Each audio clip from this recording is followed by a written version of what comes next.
సుమన్ టీవీలో మీ business promotions కోసం ఈ కింది నెంబర్ను సంప్రదించగలరు.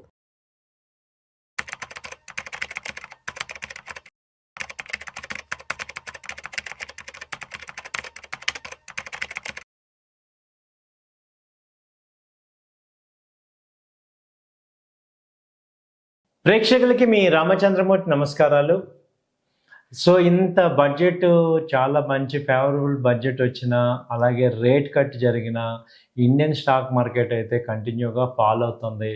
ఏంటి ఇది, దీని మీద ఎక్స్పర్ట్స్ ఏం చెప్తున్నారు అని చూస్తే నేను 3 రకాల ఎక్స్పర్ట్స్ ఏం చెప్తున్నారు అనేది మనం ఇప్పుడు ఈ వీడియోలో మీకు చెప్తున్నాను. ఫస్ట్ ఏంటంటే ఈ గో ఇండియన్ స్టాక్ మార్కెట్స్ కంబ్యాక్ అవుతాయి అని మోర్గాన్ స్టాన్లే అనలైజ్ చేశారు. Indian stock market strong comeback వస్తుంది after as correction appears to end అనేది అంటున్నారు. మోర్గాన్ స్టాన్లే అనేది మనందరికీ తెలిసిందే, ఒక మంచి ఫండ్ హౌస్. సో వాళ్ళు కూడా ఒక ఎక్స్పెక్టేషన్ ఏంటంటే గ్లోబల్ బ్రోకరేజ్ ఏంటంటే ఇది ఎమర్జింగ్ మార్కెట్స్లో ఇండియా మళ్ళీ బ్యాకప్ అంది లీడింగ్లో వస్తుంది, ఫ్రంట్ రన్లో వస్తుంది. మళ్ళీ ఈ 2025 ఎండింగ్ లోపు మంచి కంబ్యాక్ వస్తుంది అని అనలైజ్ చేస్తున్నారు ఇది మోర్గాన్ స్టాన్లే. వీళ్ళ అనాలిసిస్ ఏంటి అంటే ఇప్పుడు ఇండియన్ థర్డ్ లార్జెస్ట్ ఎకానమీ, అలాగే ఇన్ఫ్లేషన్ తగ్గింది, సో రేట్ కట్స్ జరుగుతున్నాయి, సో బూమ్ అనేది మళ్ళీ స్టార్ట్ అవుతుంది, హై ఎస్ఐపిస్ వస్తున్నాయి, ఫ్లోరిష్ అవుతున్నాయి, అలాగే ఈ ఎస్ఐపిస్ బాగా వర్కౌట్ అవుతున్నాయి. So domestic buyers, retail buyers అందరూ కూడా పాజిటివ్గా ఇప్పుడు మార్కెట్ ఫాల్ అయినా కానీ వాళ్ళు స్టెబిలైజ్ అవుతున్నారు, లాంగ్ రన్లో చూస్తున్నారు. కాబట్టి ఇవి మళ్ళీ బుల్ రన్ అనేది ఛాన్సెస్ ఉన్నాయని మోర్గాన్ స్టాన్లే చెప్తున్నారు. తర్వాత రెండో యాంగిల్లో చూస్తే ఏంటంటే big bubble of all bubbles, big crash expecting soon అని హ్యారీ డెంట్, ఈ యుఎస్ బేస్డ్ ఎకనమిస్ట్ వార్నింగ్ ఇస్తున్నారు.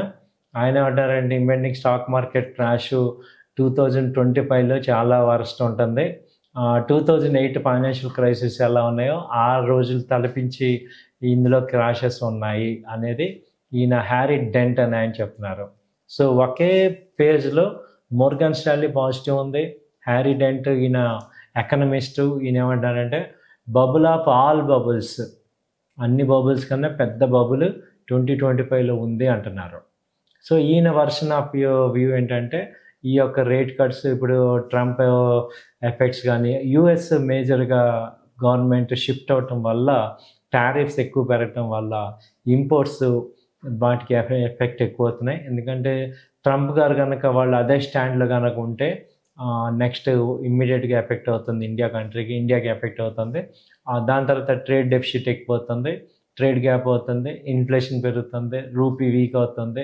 సో ఎక్స్పోర్ట్స్ తగ్గిపోతాయి, ఇంపోర్ట్స్ పెరుగుతాయి. సో ఈ రకంగా చూస్తే కంపెనీస్ యొక్క పర్ఫార్మెన్స్ తగ్గిపోతుంది, కార్పొరేట్ ఎర్నింగ్స్ తక్కువ అవుతాయి. సో ఆ కార్పొరేట్ ఎర్నింగ్స్ తక్కువ అవటం వల్ల వాటికి వాల్యుయేషన్స్ తగ్గుతాయి. సో స్టాక్ మార్కెట్ వాల్యుయేషన్స్ తగ్గటం వల్ల మార్కెట్ క్యాపిటలైజేషన్ తగ్గి క్రాషెస్ వస్తాయి, సెంటిమెంట్ నెగిటివ్ అవుతుంది. సో ఇప్పుడు నెగిటివ్ సెంటిమెంట్స్ వచ్చాక ఏమవుతుందంటే ఒక్కసారిగా అమ్మకాల ఒత్తిడి వచ్చేస్తుంది, దాంతో క్రాష్ అవుతుంది అంటారు. సో ఇప్పటిదాకా ఏంటంటే స్టాక్ మార్కెట్ డిక్లైన్ అయింది, ఇంకా క్రాష్ స్టేజ్కి రాలేదు. క్రాష్ స్టేజ్కి ఎప్పుడు వస్తుంది అంటే ఇక ఒక్కసారిగా ఇన్వెస్టర్స్ అందరికీ కూడా మార్కెట్ మీద నెగిటివ్ వచ్చినప్పుడు వాళ్ళు ఏం చేస్తారంటే డంప్ లాగా చేసేస్తారు. ఇక ఈ మార్కెట్లో ఉన్న డబ్బులు చాలు ఇంకా పోతున్నాయి అనేది వాళ్ళకి గనక ఆ సెన్స్ వచ్చినప్పుడు వాళ్ళు ఏం చేస్తారంటే పెద్ద ఎత్తున అమ్మకాలు చేసేస్తారు. అది ఒక సెంటిమెంట్ లాగా అయిపోతుంది. అంటే ఆ నమ్మకం ఎప్పుడైతే సడిలిపోతుందో, పాజిటివిటీ రాదు అని నమ్మకం సడిలిపోతుందో అప్పుడు క్రాషెస్ అయిపోతుంటాయి. దాన్ని క్రాషెస్, అది బిగ్ క్రాష్ అనేది 2025లో ఎక్స్పెక్ట్ చేస్తున్నాం అంటారు. ఒక పక్క మోర్గాన్ స్టాన్లీ చెప్పే పాజిటివ్స్ ఏంటి, ఇక్కడ రేపు రేట్ కట్ అయింది, ఇప్పుడు 7 lakhs వరకు ఇప్పుడు ఇన్కమ్ ట్యాక్స్ ఛాన్స్ ఉంది కాబట్టి, ఇప్పుడు హౌసింగ్ లోన్స్ తగ్గుతాయి కాబట్టి మార్కెట్లో లిక్విడిటీ వస్తుంది. లిక్విడిటీ వచ్చినప్పుడు ఈ యొక్క స్టాక్ మార్కెట్ వాల్యుయేషన్ తక్కువ ఉన్నాయి కాబట్టి అట్రాక్టివ్గా ఉంటుంది, కాబట్టి ఎక్కువ మంది బై చేస్తారు, సో కంబ్యాక్ అవుతుంది అనేది వాళ్ళ ఒక వర్షను. సెకండ్ వర్షన్ ఏంటంటే అదే సెంటిమెంట్ కనుక వీక్ అయిందంటే, నెగిటివ్ సెంటిమెంట్ ఉందంటే మాత్రం ఎక్కువ డంప్ చేసేస్తారు అనేది ఇక్కడ. అంటే ఇక్కడ ఏంటంటే రీటైల్ క్లయింట్స్ యొక్క పేషెన్స్ మీద మార్కెట్ క్రాష్ అవ్వాలా, కమ్‌బ్యాక్ అవ్వాలా అనేది కంప్లీట్‌గా డిపెండ్ అవుతుంది. సో, ఎక్కువ మంది వీడియోస్ చూసి, ఇప్పుడు సోషల్ మీడియాలో చూసి బాగా డిస్టర్బ్ అయిపోయిన క్లయింట్లందరూ కూడా పెద్ద ఎత్తున సెల్లింగ్ గనక వస్తే అప్పుడు మార్కెట్ క్రాష్ అవుతాయి. కాబట్టి మేము చెప్పేది ఏంటంటే, మనం ఎన్నో క్రాష్‌లు చూసున్నాం. ఓవరాల్‌గా మార్కెట్స్ ఎప్పుడు కూడా లాంగ్ టర్మ్ పాయింట్ ఆఫ్ వ్యూలో పాజిటివ్‌గా ఉంటాయి. సో, మీరు గనక మంచి కంపెనీస్‌లో ఇన్వెస్ట్ చేస్తే, ఇప్పుడు ఈ రెండిటి వర్షన్ నుంచి మనం ఏది అవుట్‌కమ్ తీసుకోవాలంటే, ఇప్పుడు ఆల్రెడీ అందరం కూడా ఇండియాలో ఇన్వెస్ట్ చేసిన ప్రతి వాళ్ళు లాస్‌లో ఉన్నాం. అదైతే గ్యారంటీ. అయితే ఇప్పుడు ఏం చేయాలి? ఈ లాస్ పర్మనెంట్ చేసుకోవాలా? టెంపరరీ చేసుకోవాలా? ఈ లాసెస్ ఇప్పుడు అమ్మేసేస్తే ఇంకా బెటరా? లేకపోతే ఇంకా యాడ్ చేస్తే బెటరా? అనే వాళ్ళకి ఏంటంటే ఎక్స్పర్ట్స్ చెప్పే సజెషన్ ఏంటంటే, మీరు ఒక 2, 3 నెలలు అసలు మార్కెట్ చూడొద్దు. ఎవరైతే లాంగ్ టర్మ్ ఇన్వెస్ట్మెంట్ ఉన్నారో వాళ్ళందరూ ఏం చేయాలంటే అసలు మార్కెట్ కానీ న్యూస్ కానీ చూడొద్దు. మీరు ఒక 3, 4 నెలలు మీ పని చేసుకోండి. ఇప్పుడు మీరు ఆల్రెడీ ఇన్వెస్ట్ చేశారు. ఇప్పుడు ఫర్దర్‌గా ఇన్వెస్ట్ చేసే ఓపిక లేదు. ఇంకా డబ్బులు లేవు. అలాంటప్పుడు మీరు అసలు ఎటువంటి న్యూస్ కానీ, ఎటువంటి ఇన్ఫర్మేషన్ కానీ మీరు తీసుకోవద్దు. ఆఫ్టర్ 6 మంత్స్ మార్కెట్స్ మళ్ళీ స్టెబిలైజ్ అవుతాయి. లాస్ట్ 20 ఇయర్స్ నుంచి ఇది ప్రూవ్ అయింది. ఎంత పడినా డౌన్ మళ్ళీ పెరిగాయి. కాబట్టి ఈసారి ఇన్వెస్టర్స్‌కి మీకు చెప్పేది ఏంటంటే, మీరు లాస్‌కి అమ్ముకోవద్దు. అనవసరంగా లాస్‌లకి అమ్ముకోవద్దు. ఇప్పుడు ఆల్రెడీ 30%, 40% స్టాక్స్ ఫాల్ అయినాయి. ఇప్పుడు అమ్మేసేసి మీరు లాస్‌లు బుక్ చేసుకోవటం వేస్ట్. అలాగే యాడ్ చేస్తాను, డబ్బులున్నాయి, నేను యాడ్ చేస్తాను అనేవాళ్ళు, మీరు హ్యాపీగా మీ పోర్ట్‌ఫోలియోని ఒకసారి చెక్ చేసుకోండి. రాంగ్ కంపెనీస్‌లో ఉంటే గనక రైట్ కంపెనీలోకి షిఫ్ట్ అవ్వండి. పోర్ట్‌ఫోలియో షిఫ్టింగ్ అంటాం దాన్ని. అలా మార్చుకోవటం ద్వారా మీరు స్ట్రాంగ్ కంపెనీస్‌లో గనక రీఇన్వెస్ట్ చేసుకుంటే మళ్ళీ యాడ్ చేసుకోండి. టాప్ 500 కంపెనీస్‌లో గనక మీ స్టాక్స్ ఉంటే హ్యాపీగా యాడ్ చేసుకోండి. మీకు మనీ ఉంటే యాడ్ చేసుకొని, ఒకవేళ మీ మనీ అయిపోయిందంటే మీరు అసలు మార్కెట్‌ని చూడొద్దు. ఇది సెకండ్ వర్షన్ పీపుల్‌కి. థర్డ్‌గా ఫ్రెష్‌గా ఇన్వెస్ట్ చేసుకునే వాళ్ళు అందరికీ చెప్పేది ఏంటంటే, ఇండియా అనేది లార్జెస్ట్ కంపెనీ.